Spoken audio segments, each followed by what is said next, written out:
ختم کر رہا ہوں. مجھے سوال آیا ہے, حضرت مولانا نے بھی اس پر تصدیق کر کے مجھے دے دیا ہے. سوال یہ ہے کہ سیاست اور ختم نبوت کا تعلق کیا ہے؟ میں آپ کی خدمت میں کہنے لگا ہوں, ایک سیاست امریکہ کی ہے, ایک سیاست کینیڈا کی ہے, ایک سیاست برطانیہ کی ہے, ایک سیاست کسی اور ملک کی ہے.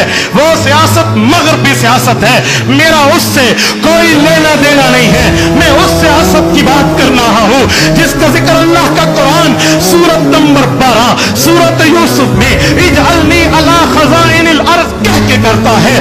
میں اس اسلامی سیاست کی بات کرنے لگا ہوں جس کے لیے اللہ کا قرآن وسلیمان الریحا غدوها شہرا ورواها شہر کہہ کے کرتا ہے. میں اس سیاست اسلامیہ کا باسی ہوں جس کے لیے اللہ کا قرآن یا داؤد انا جعلناک خلیفۃ فی الارض کہہ کے کرتا ہے.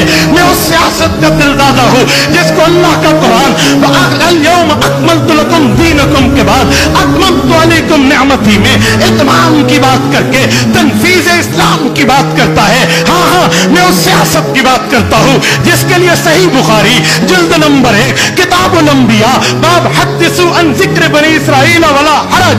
حضرت ابو ہریرہ راوی ہیں رضی اللہ عنہ, ارشاد فرماتے ہیں پاک پیغمبر نے فرمایا کانت بنو اسرائیل تسوسهم الانبیاء, انبیاء آتے وہ نبی بھی ہوتے, اسلامی سیاستدان بھی ہوتے. کلما حلق نبی خلفہ نبی, ایک نبی فوت ہوتا اللہ دوسرے کو نبوت بھی دیتے, اسلامی سیاست کا صحرا بھی دیتے. حضور نے فرمایا وَإِنَّهُ لَا نَبِيَّ بَعْدِي, میرے بعد نیا نبی نہیں آئے گا.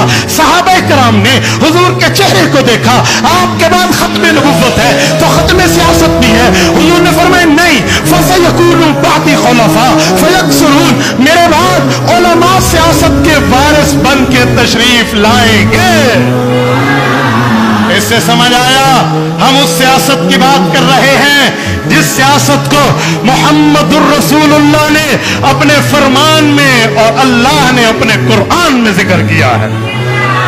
آج اس سیاست کا ذمہ داری کا صحرا آپ کے قائد, میرے قائد, ہم سب کے قائد, امت کے قائد, قائد انقلاب, قائد جمعیت, قائد ملت اسلامیہ حضرت مولانا فضل الرحمان حافظہ الرحمان کے سر پہ ہے. مسلمانوں, آج مفتی محمود نے نہیں آنا, اس کی عزت کر لو. اللہ کی قسم اللہ معاف کرے, یہ دنیا سے چلا گیا, ہمیں سر چھپانے کی جگہ کہاں ملے گی. اپنے اکابر کی زندگی میں قدر کرو. میرے دوستو, میں ایک جملہ کہنے لگا ہوں, اگر پاکستان 1947 میں بنا ہے اور انگریز کے خود کاشتہ پودے کا راستہ مفتی محمود کی شکل میں اسمبلی میں بند ہوا ہے تو قائد ملت اسلامیہ کی شکل میں 26ویں آئینی ترمیم میں ملک کے سودی نظام کا خاتمہ ہوا ہے. 1 جنوری 2028 آپ بھی انتظار کریں, ہم بھی انشاءاللہ ہمارا ملک سود سے پاک ہوگا. اس سیاست کی بات ہم کرتے ہیں, اسی سیاست کو میرے نبی نے ختم نبوت کے ذیل میں ذکر کیا ہے. اسی لیے سیاست میں علماء آئیں گے تو وہ نبوت کے وارث ہوں گے. اللہ آپ کو رمے صراط مستقیم عطا فرمائے, دین اسلام پر, دین حنیف پر عمل کی توفیق عطا فرمائے. اقول قولی ھذا واستغفر اللہ وآخر دعوانا الحمد للہ رب العالمین.